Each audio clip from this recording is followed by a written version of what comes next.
I think what you see from the outside. I think we're filming.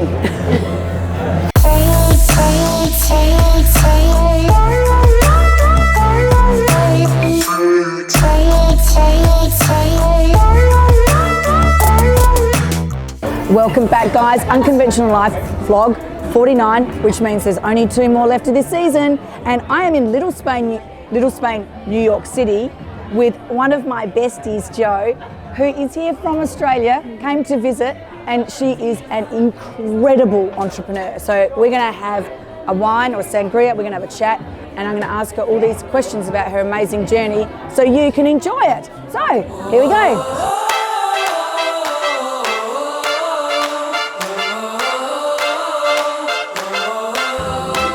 So, I guess my journey started like primary school, high school. I just had this laser focus on becoming an accountant, weirdly, and knew that that's what I was going to do. So, Accountant. I know, right? Which is totally not what my journey has been in any way, but I was just like, that's what I'm going to do. And so, getting through school was all about me just starting work, and I knew what I was going to do. So I went and enrolled in a Bachelor of Commerce, wrote to all the big accounting firms, and that's how I ended up starting my first job. I was 18 and I was working at Hurley. Yeah. That's what you wanted. That's just what I wanted to do. Yeah, and I think like there was a moment where I thought, oh, maybe I'll do music, but then I was put off by, I don't know, travel and losing love for music and things like that. So I ended up taking what I thought was going to be a super traditional path, working in an accounting firm. And then pretty quickly, like I had a degree, got my Bachelor of Commerce, and I had a job when I was 22. A baby. Yeah. Yeah, wow. Yeah. Wow. And then suddenly, like I'm super competitive, like, and with others or with yourself? probably both. Like it's what like I just think it's a really strong trait. Like, and I was like that through school. As soon as I got into the workforce, I was the same. So I found myself frustrated very quickly in my early 20s that I wanted to be running the show. You know, it wasn't, but not in the wrong way. Like, it wasn't like I thought I knew everything or that I just ambitious. No, I just wanted to do more, do better, and bigger things all the time. Yeah, and so by the time I got to sort of 25, I was really pushing. I wanted to be a partner. Wow. Yeah. I just thought I could, and I knew I'd be able to do it, and I knew that I could sell, and I knew that, I just knew that I could do it. So why do you think you knew you could do it? Was that something that was instilled in you through childhood, your parents saying you can do anything, or where did that come from? Because that's an amazing trait to have. Yeah, I don't know. Like, I think I had a really good combination of parents. Like, my mum was a school teacher, like primary school, like kindergarten teacher. So she taught me, like, before I was walking, like how to read and write, basically. Yeah. So it wasn't like a mum, you could do anything. Not at all. It wasn't like that. But she taught me how to learn. And interesting. Yeah, and like just in the simplest way, I think. And so I was just constantly reading and learning and I didn't lack confidence in my ability to learn how to do new things. Wow. At all. So good. And Dad, self-employed. And like a bit of a struggle, like never really. He was self-employed in an era that he was only self-employed because that saved someone else money. It was, having to run your own thing because you were on commission only, and no one wanted to pay you holidays and no one wanted to pay you super or anything, like that type of deal. Yeah. So it was like self-employed but in the hardest way. Yeah. If they have grown up in a family business. Yeah. Because they see their parents go through that struggle and they see a strong work ethic, they watch it.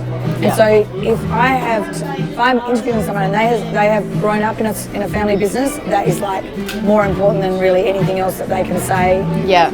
Yeah. That's really good. Yeah. Yeah. And it was at one point where the business was just running really well and we had quite a lot of staff, and it was just like, and I was like, why is it working so well at the moment? And I remember sitting in the office and looking around thinking, what's the theme? There's got to be a thread here. And I was like, oh my gosh, everyone here has either grown up on the land or their parents have owned their own business or they've been exposed personally. Yeah. And I was like, they know how to work hard. They've seen what it's like. Yeah. So anyway, yeah. And so what happened? You were 25? Yeah, so I found myself like in working in these regional accounting firms, and I had become super specialised. So I had found myself in this really niche industry, the self-managed super funding industry. It was just, just becoming, like money was just starting to come into this space, and I was just there super early. And I just saw an opportunity. So I started going to my bosses at the time saying, I think I could start this business, this independent audit business, superannuation, super specific, that could sell to other accounting firms, because all these other accounting firms don't have me. You have me, I'm this one person who knows how to do this thing, but not many people know how to do it, and I reckon it's going to be big. And I just couldn't get anyone to buy into the idea. Not at all. No.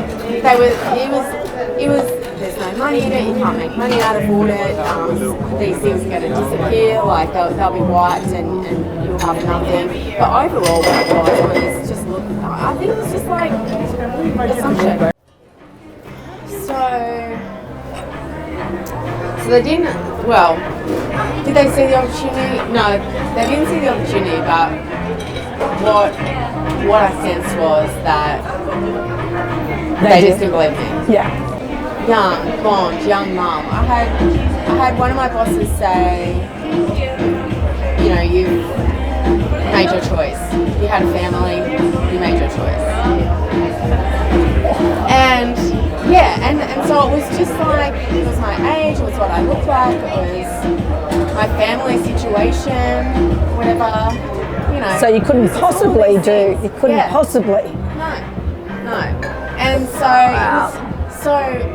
but these things come to, it was like the red flags, like it was just a challenge, and I think one of the good things I did was stand up for myself and leave and try again. So I left, tried again in another firm, and then I went through a period when I was 26, 27 where I job hopped, and I'd walk in and I'd be there for a few days, and I'd get a sense pretty quickly whether they were going to stereotype. Yeah, and it was just happening. Yeah, and I remember sitting up on my kitchen bench, just like howling, like I don't know what I'm going to do, I can't find my home. Yeah. I knew like the timing was right, and I knew exactly what I needed to do. And then I was standing on a street corner, and I'd actually started just off my own back, building, like going out there and trying to sell, like try and get a client or two. And I picked up a client, like one client, he had like 15 funds, right? So it was, I don't know, a couple of $1,000 worth of fees. And I was standing on a street corner, and so I got him as a client, and then I moved, and I'd moved a few times, and then he called me and he said, I think you need to do it. I think you need to start. Come in, I'll give you a desk, and let's just start. And that's what I did. Isn't it amazing? Your very first client, or the very first person that actually gives you that opportunity, that says, I will have a go with you. Yeah. It's amazing. It was amazing. And if you hadn't made that call, I don't know, like... I'm sure you would have found a way, but yeah. Maybe I would have found a way, or I would have found someone else who was doing it and then gone under their wing or something like that. But what he gave me was control straight away. You went on to sell it? Yeah. To one of the big four? Yeah. How did that feel? It's not like, when you sell a business, it's not like this one moment, like, I remember there's specific moments, and there's like probably some of the biggest highs and the biggest lows of that period of my life. Probably, I'd say the best day was the day that I shook their hand and did the deal. There was a lot to come after that. And how long was it from the day you started to when you shook that hand on that deal? 10 years. 10 years, yeah. Yeah. Overnight success.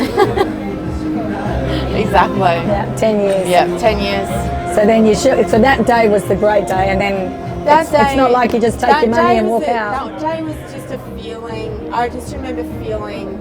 I knew that day was going to be the day, and it felt good. Yeah. Like it felt good. I felt prepared. You built something, and I went in with my list of this is what I want, and I knew the business was ready. I was ready. Everything was. The timing just felt exactly right. Like I didn't feel sad, or I didn't feel anything other than like well prepared and ready to go. wow, what a feeling! Yeah, it was amazing. Yeah, and I went. That one day. It was a good day. Yeah. And then obviously when you sell a business, this is what people don't realise. Yeah. Especially with a service business, you don't just shake their hand and get your money and go see ya. No. How long was it till you actually? It was just over 2.5 years. So That's a long time. it's a long time, and you know I think it was the longest 2.5 years of my life. You know, I just didn't. I don't regret any part of it. I just didn't know. I just didn't realise actually. Because they did a good sell on what my life was going to be like after, and I think it was lose-lose, to be honest. I don't know why so many businesses. Well, I know why. I think they negotiate a lot of these sale deals on a template, and it doesn't really look at what is best for everyone. Because basically what we're talking about is that you sell your business, but then you have what they call an earn-out period, where they keep you there so that the business continues to run, continues to hit goals. But the problem with it is that it's no longer yours, and you know, as a human being, you lose you're keen to get out, and then they want to take over control of something you built from nothing. So it's a very difficult human relationship. But as you say, on paper, it looks like the right way to sell a service business or a business. But in reality, I think there's like all these motivations. You know, for the buyer, they're looking at making sure the clients come across. But you know, that's really decided in the first 3 months. First 3 months, that's decided if they're staying or they're going. That's it. You don't need 2 years. You know, and then they want to keep you out of the market, perhaps, but that can be done other ways. Yeah. I think tying employment agreements to sale contracts is questionable. And in my label with being emotional, if we fight our cause, and we try to be heard, then we're too passionate, too aggressive, too driven, too emotional, so, controlling. Controlling, can't let go. I got accused of, on a number of occasions, of having a small business mindset. You know, because I saw clients and I saw people, and I didn't treat the people in my team as a number. Monkeys. Anyone could do that job. Those things I didn't agree with, and I'll never agree with those things. Incredible. But I saw it the whole way through. You know, I didn't have a voice much when I was there, but when it came to some really important moments, I made sure that I was there. It's amazing. And then I walked away. And how did that feel? It felt, head and heart wants to say 2 different things. Okay, what does the head say?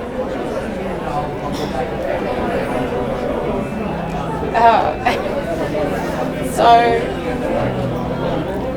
head says that retiring it before you're 40 years old is what? Is a huge achievement. It's worthwhile. Made a difference. Important. It was an honour, actually, to get that opportunity.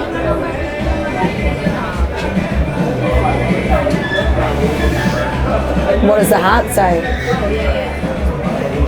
My heart, because it's not all streamers and celebrations. I went out quietly out the back door with no goodbye. Wow. That was hard. It was a very quiet, lonely day. Yeah, and that was a hard day. So it was a hard day. It didn't have that success feeling that it would, or that you know, like you just picture going out celebrating with your people and your like family and all that sort of stuff, but it wasn't like that at all. Like, you know, it was just quiet and it was weird.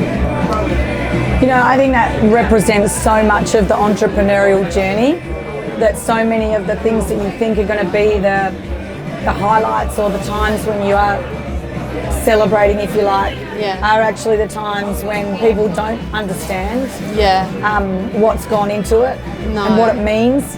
Yeah. And you're on your own with like no one really getting what you've been through. Yeah. And it's easy to celebrate a financial target or we're going to hit this goal, celebrate that. But when you're trying to celebrate something that you created from nothing, from your heart and everything you sacrificed, and you know, having a family at the same time and having those conversations and standing up and speaking for those that come behind you when they don't want to hear what you've got to say, doing all those fights, like that's really what it's all about. But you don't go and celebrate that. No. And so I think that what we really get from choosing this very difficult journey is the quiet moments on our own, going where you say, you know, what I did was really good, and I'm actually the only one that can that may acknowledge that. And maybe that's what it is. Yeah.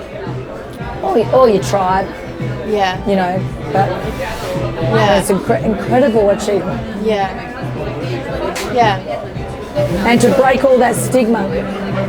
So like, you know, you're judged. Gender, how you look, your family situation, constantly judged. Constantly. To keep breaking down that stigma all the time. Yeah. Not accepting it. And I mean, I had a real turning point with that. Like I think I had to overcome that actually to even get any, like, none of the highs in my business came until I cracked that.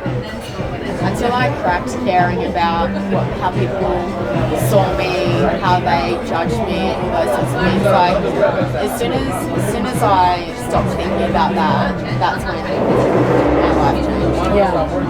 Yeah. I actually remember consciously, I'll tell you what it was. I went to an industry conference, and I was still really young. I was late 20s, so early in my business. And I remember I went to a conference, and it was a big industry conference. We had a big industry conference every year, and they had these artists going around. It was in Adelaide, and it was GFC actually. I remember because there wasn't that many people at the conference, and it was in Adelaide. It was much quieter than normal, and so a lot of businesses were struggling, and I was confident we would get through that because I chosen the perfect segment of the market. Audit was compulsory, annual compulsory, the only annual compulsory element, so people didn't have a choice but to get this service done, which was like gold. Still not easy. But I remember that they had someone going around drawing caricatures, right, at this conference. And so I got this caricature, and it was like boobs, blonde hair, glasses, because I was trying to, like, I was sort of trying to, I didn't know where I sat, like, do I try and fit in on the mail and, like, whatever, and television, you know, dumb it down, or what do I do? Like, I just wasn't comfortable. I saw this caricature, and I immediately thought, that's how I need to live my life. Caricature. I need to be as me as I can be, and I need to not hide. I need to exaggerate in many ways. Yes. All the things that make me who I am. Yeah. So many men say to me, you're intimidating. And I remember one day I saw this quote, and I now stand by this. It's like, I'm not intimidating, you're intimidated. Yeah. There's a difference. Yeah. And I was constantly told, be smaller, don't say what you think. If you say what you think, you're too aggressive. And it's like, you know, you guys are the ones with the problem. Yeah. And I think that this is such an important message to just do you, and the ones that can't handle it, it's them. Yeah. Get out of the way. Yeah. Just get out of my way. Yeah. I just learned to walk away. Because, you know, I still get it. I got it all the way through. Like, once I started being totally me and branding the way I wanted and speaking the way I wanted and dressing the way I wanted. I would, like I'd be in conversations and then the conversations would be not serving me and they would be, as you say, the other person's problem. Yeah. And so I would just exit quickly. I know that what am I, and that is something that I see a lot of women struggle with. Like, it's just how do you turn around and walk away when people make you feel uncomfortable and say things that are inappropriate. Yeah. It happened. I took my family to Tokyo and we had a family holiday together, and then I travelled on to London by myself. And actually, it was lovely. I got to see my sister and I got to do some amazing things, and it was very much like this holiday now, like being in New York and going to all the shows and doing all that you do. But something was very amiss and missing in my life, and that was love. And I just remember like I was at the end of that trip, and yeah, it was very lonely and tired, and I felt probably empowered having done this trip by myself and being in London by myself. But I knew that there was a huge hole in my life, and so I remember being in St Paul's Cathedral, and no, it wasn't St Paul's Cathedral. What I did actually, I went to the day after the royal wedding. So the royal wedding. That's right. Yes. Yeah, and it was the day after the royal wedding, and I went into the cathedral where the wedding was, and the day before, like, so the wedding flowers were still in the cathedral. Yes. And the day before, remember there was that American minister, and he did this whole amazing speech about love and all these sorts of things. And I hadn't been consciously thinking about it, but I got in there, and the wedding flowers were there, and everything was like, I just couldn't believe I was in this space that the wedding was the day before. And I went into this little private area by myself, and it was the only time that I was there that I actually prayed for myself. Wow. And I prayed that I would be filled with love, and that love would be recognisable by other people. So people would look at me and see love. I didn't want to be loved. Like I didn't feel like I wanted to be in love, that I wanted anyone else in my life. It wasn't that. I wanted to be loved from the inside out. That is what I wanted, and I wanted that show. Later that day, I went back to my hotel, got my bags and everything, and I got in the cab and I was on my way to the airport. And I was sitting there looking out the window, looking at the planes going, sort of ready for the journey home, and actually feeling super sad. Like, it felt no different or anything like that. I was just sitting there, and the taxi driver looked in the mirror and said, "You're in love." And my first reaction was, but then, and then I was like, oh my God, he's seen it. And so I came back and became Joe Hurley Love on Instagram. Yep. I changed it. There was a bit of a journey there. I'm finding my name and, different things. Not just the love part, but the name that I needed to, find myself again, which ended up being my maiden name. Yeah, so you actually changed. I specifically changed my name back to the name that I was born with, and became a celebrant. And this year I've done 52 weddings. And that was your goal, by the way. That was your goal. You told me 52 weddings. 52, I'm going to do 52. So I'll hit 52 on New Year's Eve this year. And and where to now? What are we going to see? Yeah, where to now? I don't know. And that's why I've taken a little break here as well, because I'm not exactly sure. I've got quite a few doors. I guess I've been out of I've been in sort of had a year off, and I've been in the wedding space for a year, and I've been working on an app for the wedding industry as well, around vows and writing your own vows, which has been totally enjoyable. But new doors are opening, and I'm not really sure which door I'm going to take. Wow. So I'm here to take a little bit of space and hopefully find my answer to what that should be. Wow, that's exciting. Yeah. Well, I've got a beanie that I'm going to put on to close out this vlog, especially. Oh. So, vlog, how lucky are we to have this incredible woman who is making such a difference and has done such amazing things. I am so privileged to have this amazing woman in my life, and seriously watch this space.